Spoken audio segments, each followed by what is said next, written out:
Wisdom of two Hurriyat leaders by Dr. Nazir Gilani. It is unfortunate that the politics in Kashmir has withdrawn itself into a closed-door activity and there are no encouraging signs of a dissent and participatory politics. The lack of a self-assessment tool is the basic cause of our failure to set standards in our political work. The absence of accountability and the absence of a healthy accessibility in the political debates do not help the case of the people. In the last week, Hurriyat G and Hurriyat M chairman have made two very important statements on the issue of Kashmir. These statements advance two different wisdoms on the understanding and resolution of Kashmir dispute. There is a need that we examine the two statements carefully and without any bias. Hurriyat G chairman has urged that India should accept Jammu and Kashmir as a disputed territory. It is neither part of India nor of Pakistan yet. It should be solved under the provisions of United Nations resolutions which are yet to be implemented. He has said that stone pelting has made no contribution to the cause of freedom. No trooper was killed during the last year's stone pelting. In return we lost 118 youths. The circle of wisdom has never been complete at any point in human history. Therefore, the wisdom of Hurriyat G chairman in regard to any matter may either increment the behavior of a useful politics or it may hurt the principal elements of the jurisprudence of Kashmir case. The success of a Kashmiri leader remains linked to the fact that he succeeds to conserve life in Kashmir, so that we have required numericals on our side during any referendum on Kashmir. The litmus test of a visionary leader does not embed in the fact that he or she lands in a trap and stays away from a dialogue, but it depends on the ability of Kashmiri leaders to seek out the government of India and engage it in a critical dialogue.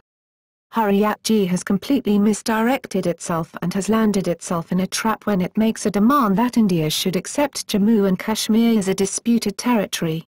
It should not bother itself with any such demand because right of self-determination has been granted to the people of Kashmir as equal people by the UN. India and Pakistan have appeared before the UN Security Council as two parties to the dispute. The union adjudication in favor of the people of Kashmir has a universal sanction and it has not been reversed so far by the UN.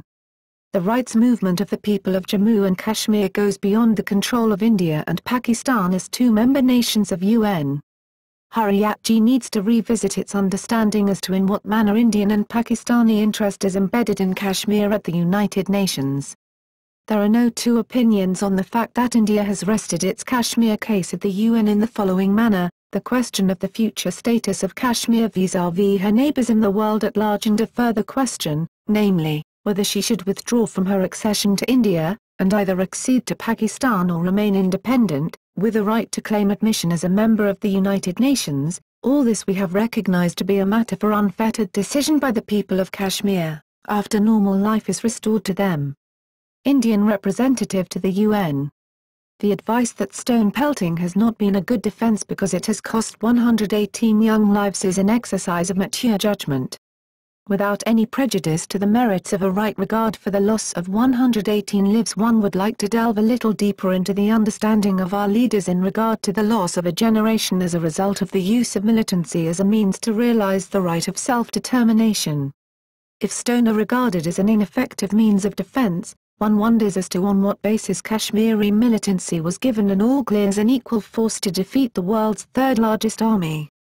Why did our leaders fail to invoke the universal character of Kashmir dispute and use all means to bring the international community on its side? India would not have been able to sustain the collective pressure of all member nations of UN. Our leaders ill-advised Islamabad or maybe buckled to accept a suggestion from Islamabad that militancy was the way forward. All militant leaders, with a few exceptions, have gradually distanced from the militancy and even from the cause of Kashmir and have joined the mainstream politics on both sides of low sea. They are seen to have used militancy and the loss of life as a means to enhance their social and financial standing. Our leaders need to explain the reasons which have forced families of the Kashmiri youth to make over 700 applications to the state government in respect of the youth who crossed over to AJK between 1989 and 2009 to embrace militancy to return to lead a peaceful life and benefit from proposed rehabilitation policy. These are real people and shall be returning to real families in the habitat of Kashmir. Hurriyat chairman in his talk show on Pakistani news TV channel, Jio, said that India and Pakistan should form two separate parliamentary committees specifically to resolve the Kashmir issue. Pakistan has continued to have its parliamentary committee on Kashmir from early 1990s. India also has such committees in one or the other shape. More so, Indian prime ministers have continued to monitor Kashmir personally. One fails to understand the Kashmiri wisdom behind this demand from Hurriyat chairman. As a start, it suggests the acceptance of a climb down on the jurisprudence of Kashmir from its international strengths to an India-Pakistan interest. It deletes the universality embedded in the right of self-determination pending at the UN. Chairman Hurriyat was right to say that there is a trust deficit between India and the Kashmiri people. But he was not right to state that to end this deficit, India should start pulling out its troops from the valley. India should not only listen to Pakistan but respect the aspirations of Kashmiri people as well. We don't want India to reduce its troops to make up for any trust deficit. Our real reason to demand the withdrawal of troops is our right duly scripted in the agreement under which Indian troops have been accepted by the government of J&K in October 1947. These forces have a specific duty to discharge. If these forces violate the terms of the agreement, the reasons for their presence are correspondingly vitiated. More so, UN resolutions have also stipulated the number, behavior and location of these forces.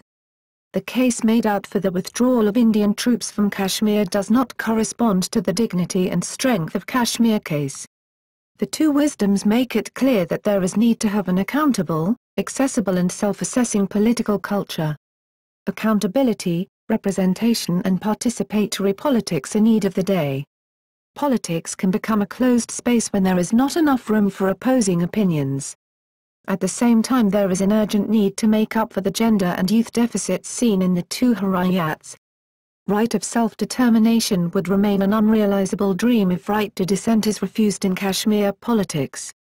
Author is London-based Secretary-General of JKCHR, NGO in special consultative status with the United Nations and can be mailed at dr-nazirgilani@jkchr.com.